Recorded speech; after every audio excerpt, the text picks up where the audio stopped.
Law Firm Left Behind. I want to thank you again for tuning in. Today, we're going to talk about three of the big hidden facts on cyber liability applications, the things that you need to know about them so that when and if you actually, and let's hope it is an if, right, actually have a liability claim that, sorry, I muted myself. Your claim is actually approved at that time versus not approved at that time. And so it's really important that we completely understand. Oh wow, guys, you don't have the good mic.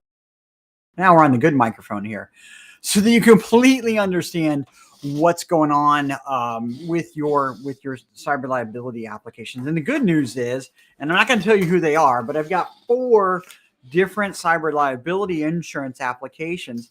One of which is from about a year ago, and the other 3 are more recent from this year from customers. Right now, why do I want to talk about these cyber liability applications? It's really the horse that pulls the cart. If you think about it, the application and the way you fill out this application. Okay. And again, I'm not going to show you whose insurance policies they are. I just don't think we would want to divulge that on the show. But the way you fill out these applications is very important, because if you don't fill out these applications correctly, when you need to fall back on your cyber liability insurance, if you do not maintain what was put on those applications, or you were wrong about what was on those applications, and then they based the binding of your insurance on those applications, you very well could be denied a claim. We don't want that. Your business at the time that would happen would be completely locked up, ransomware, systems down, people are not working. Who knows how long it's been going on? Production stopped, of your documents, not able to go to court because you can't get to your systems because you don't know what your calendars are, not able to reply to clients, and so on and so on and so on. So many bad things can happen, and time is of the essence, and you absolutely need to get back online as fast as you can. You don't want to be hassling and haggling with your insurance company because they're questioning something on your liability claim. Or an even worse situation could be that they helped you right up to a certain point and then deserted you because of a failure of compliance in your environment to the application, right? So that could be even worse. And then you're out additional money for consultants that you had to pay to get there, or the consultants they had to pay, or you have to pay them back. Who knows, right? The possibilities are endless of the bad things that can happen, all the while your business, your law firm is down at the time. By the way, I'm working from home and a little bit of a chillax day, so forgive me for the background if you're watching in the live stream. If you're on podcast, you don't care. You can't see me anyway. So let's talk about the 3 fallacies real quick before we get into the hidden things on cyber liability insurances. So the 3 big misconceptions we're talking about: errors and omissions and general liability insurance will not cover you when you have a cyber attack. That's it. End of story. No questions. I mean, maybe there's some kind of policy out there that's been out there for a long time, and some insurance companies very immature in their cyber liability coverage, and they did something. I don't know. It's rare. It's not happening today. When they will not foot the bill, and they won't help you almost definitely if you have a cyber attack. Your systems are locked up, and you only have errors and omissions and general liability. There are different types of insurances. And so it's like asking you, I have car insurance, but my house burnt down, and can you cover my house? It's not going to happen, right? The other thing is that security and compliance is not the responsibility of your IT department exclusively. Don't get me wrong.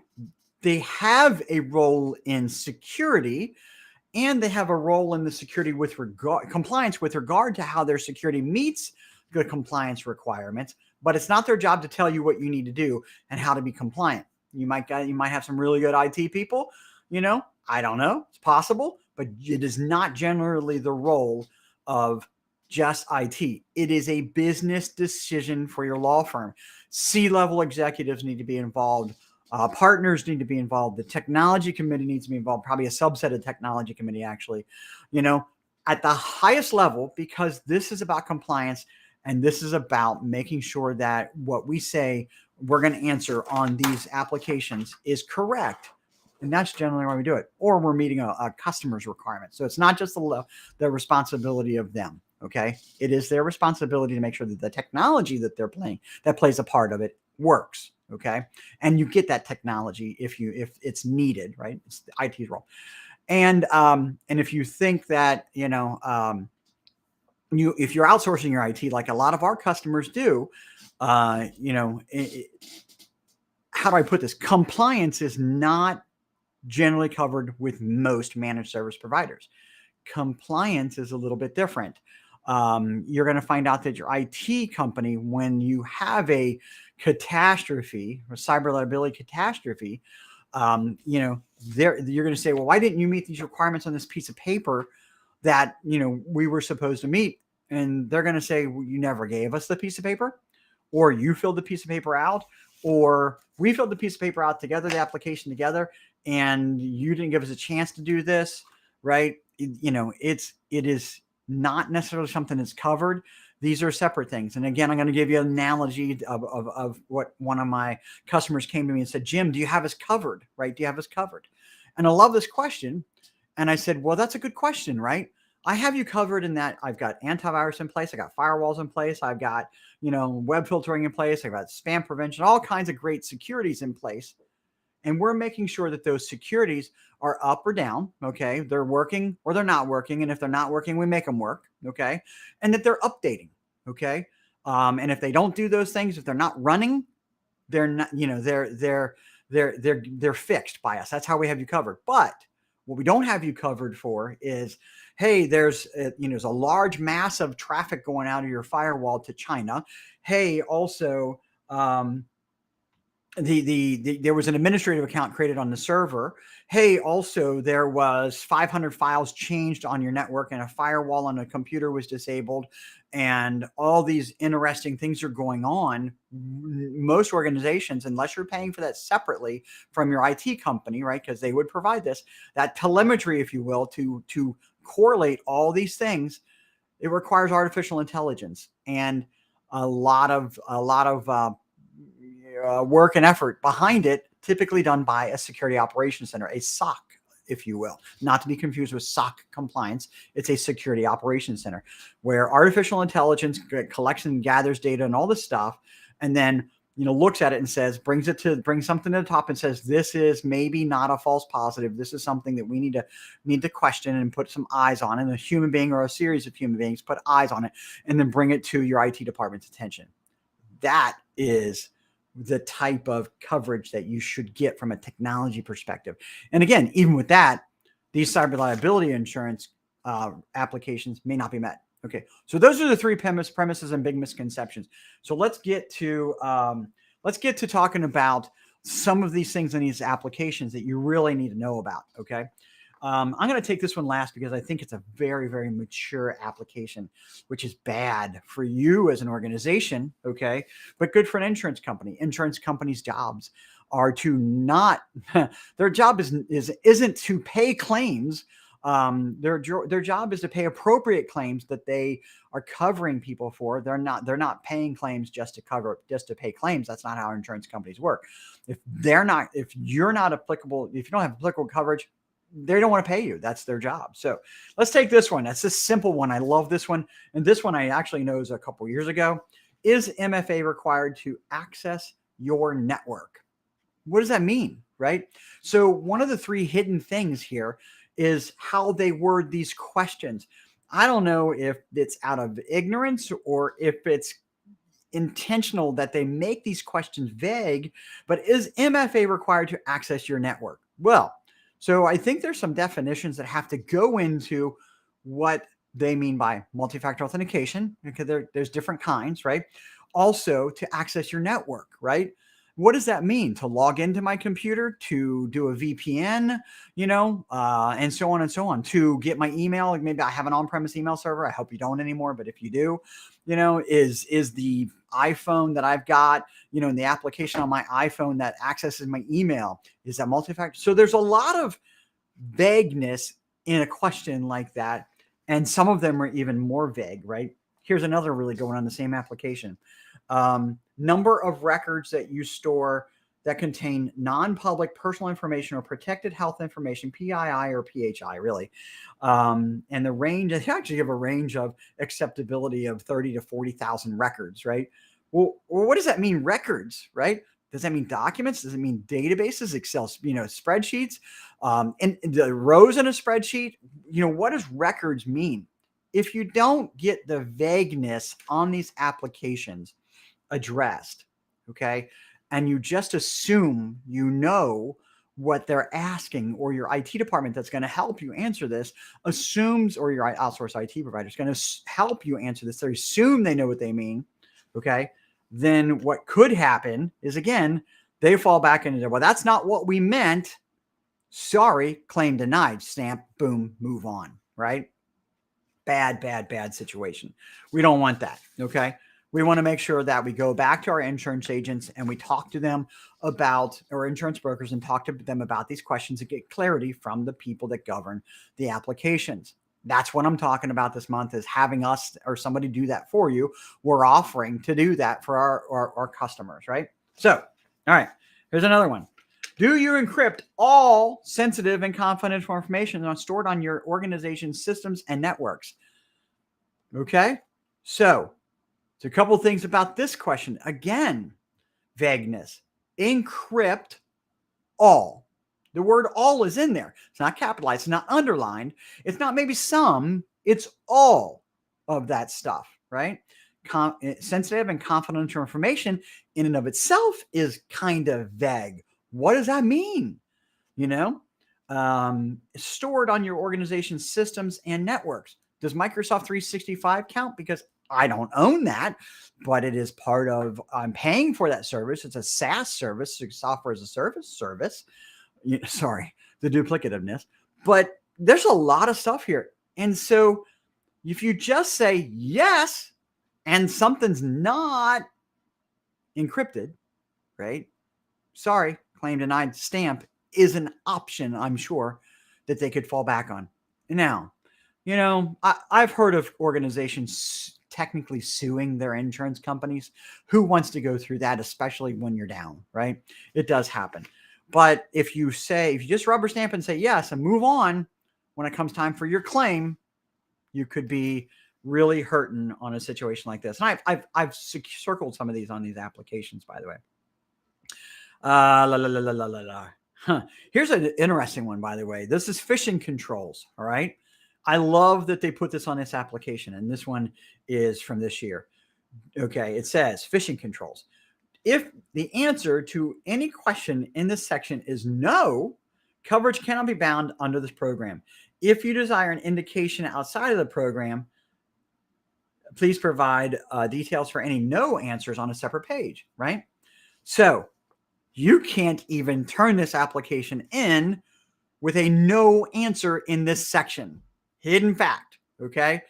If you just check yes, guess what? And you don't know and it's not there, sorry, you lied. And we even told you on this application, don't lie, because, well, we're not going to bind coverage for no's. Don't even bother. Get it put in place, all right? Now, I'm not recommending this. This is not a recommendation.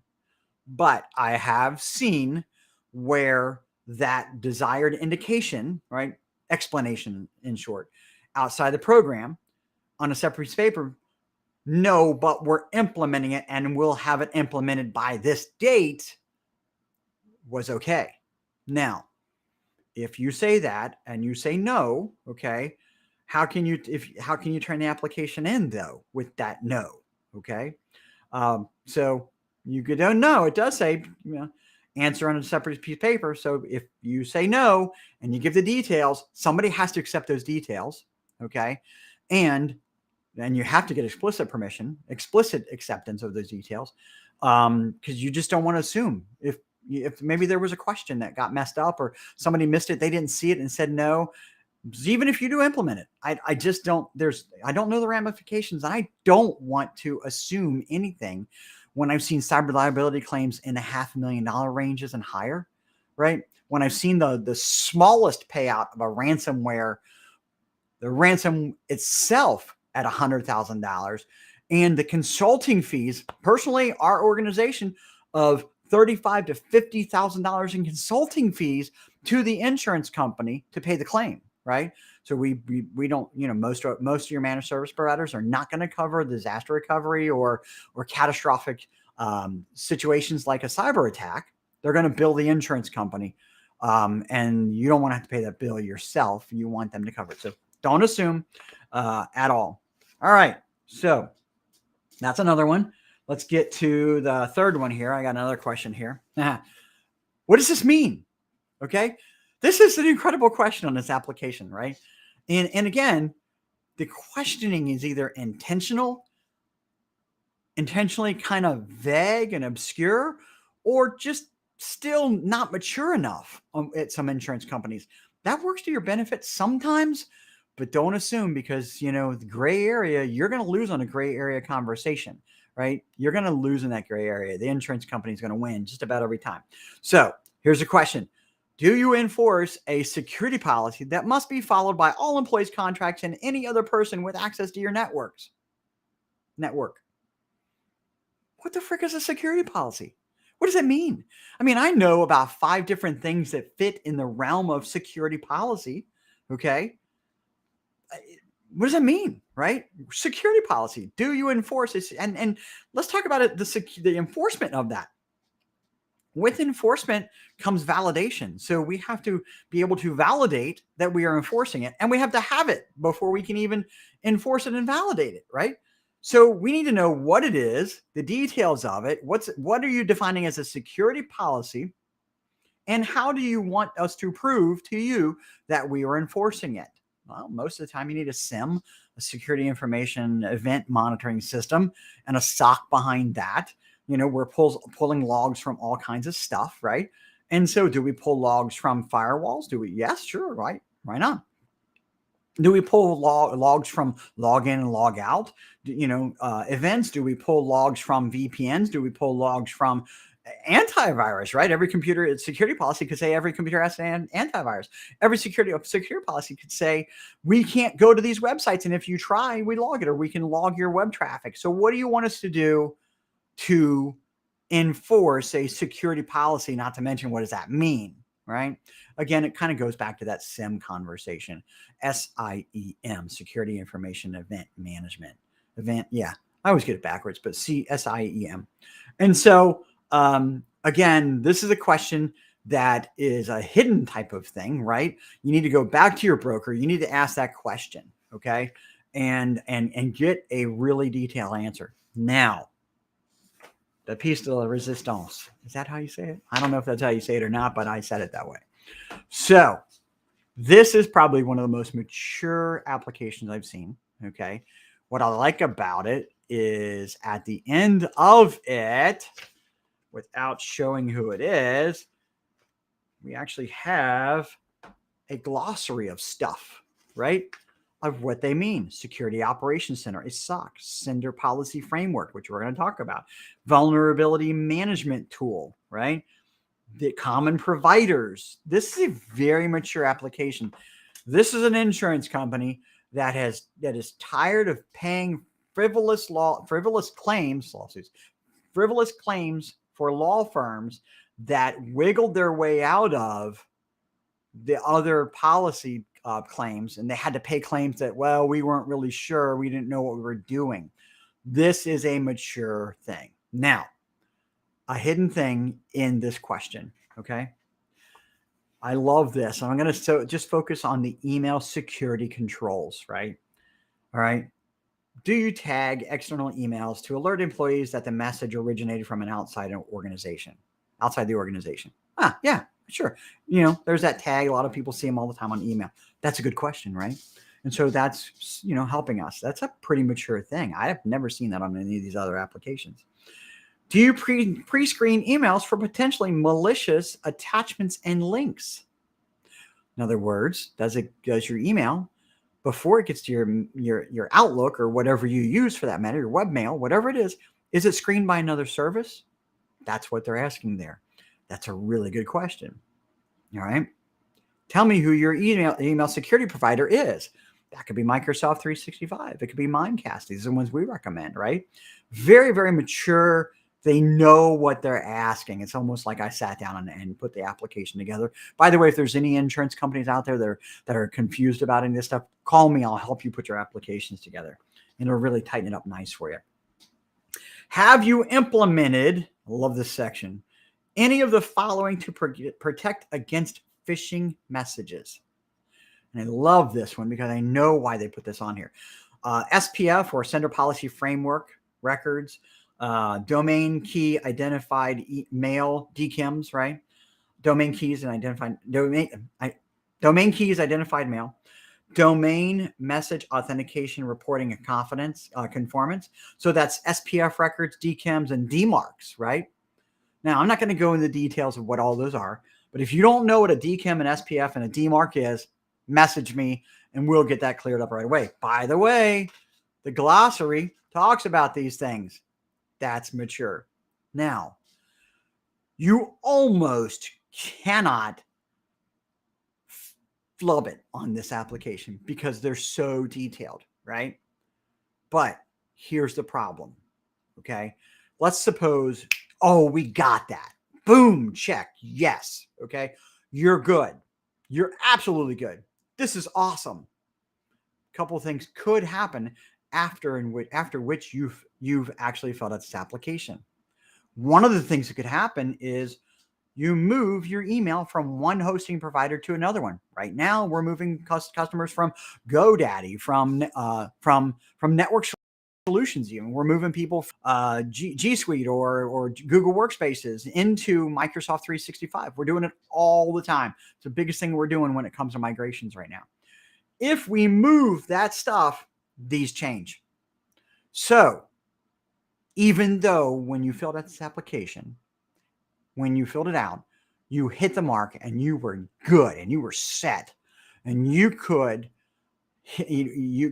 be confident, more confident, I should say, when and if you file a cyber liability insurance claim from a cyber attack. See my little puppy back there, by the way? That's kind of funny. That they're going to probably approve your claim because you had this at the time. But if you move these services and somebody's not paying attention, now you're not fitting the bill. Now they didn't change the DKIM, the SPFs, or the DMARCs. That's bad. That's really, really bad. And so now you're out of compliance. Bam, out of compliance. You don't have this stuff. We're not going to pay. All right. There's another scenario with this too.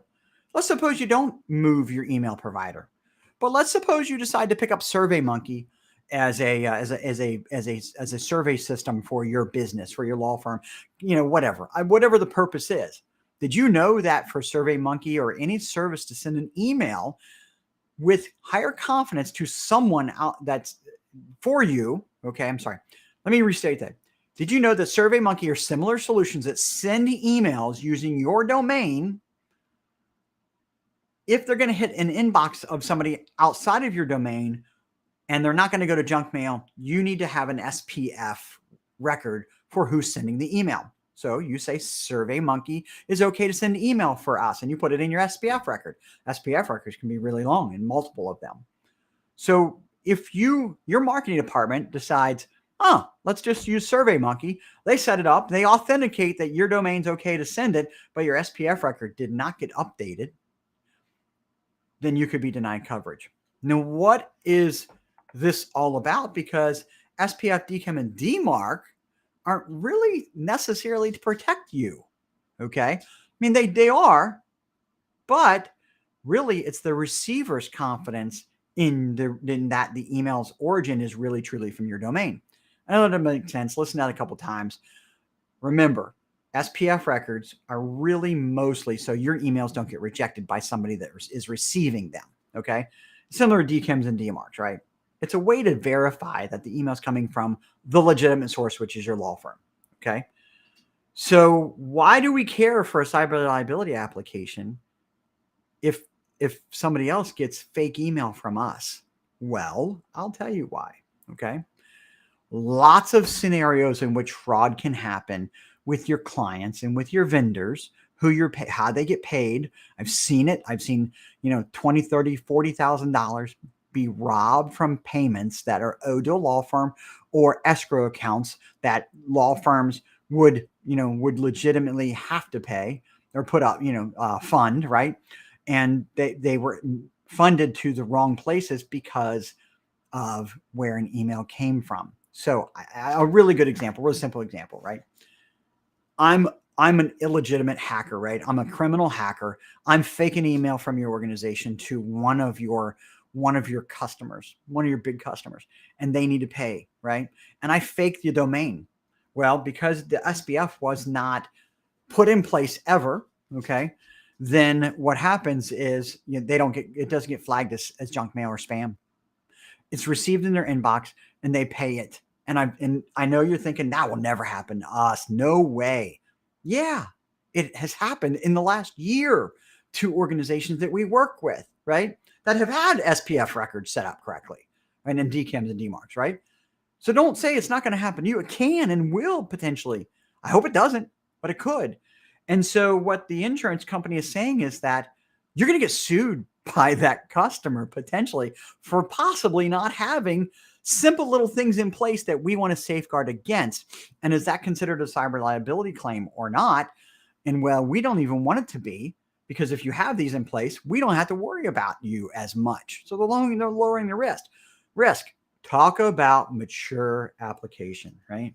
And I didn't go through and tag too much more in this because I thought that was really, really mature. But if I were to look at it, do you use a cloud provider to store data or host applications?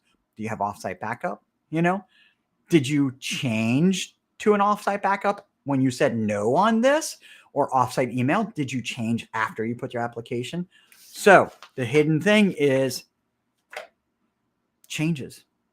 It may be right now, but it might not be moving forward.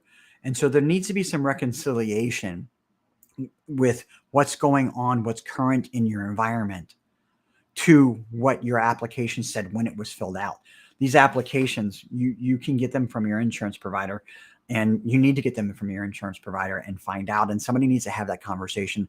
We'll do it. All you got to do is private message me. I'm happy to help out. The important thing is that you at least start this dialogue with the appropriate people. So look, it's going to be a short show. I'm pretty much out of time. I only got a few more minutes left. But again, no law firm left behind. We have a group on LinkedIn. Join the group, join the conversation where, we're talking about this stuff all the time. All the shows are there, multiple posts there. And if you have questions, you can ask from people that are also concerned and, in the same way as you about this stuff, right? I monitor the group all the time. So please join the group on LinkedIn. Go to LinkedIn and search No Law Firm Left Behind. Like the page, there's a page for No Law Firm Left Behind, as well as join the group. So there's two things there. In addition to that, if you're looking for our past shows and podcast links, we have a YouTube channel. You can go to YouTube channel. Just go to YouTube, search No Law Firm Left Behind, or you can go to our website and go to the No Law Firm Left Behind link on our website, or go to Google and search No Law Firm Left Behind. I'm Jim Gast, happy to help. If you have any questions or concerns about any of this stuff, private message me on LinkedIn, Facebook, Instagram, wherever you can find me. I'm tuned into all of it. So thanks a lot. Have a great day.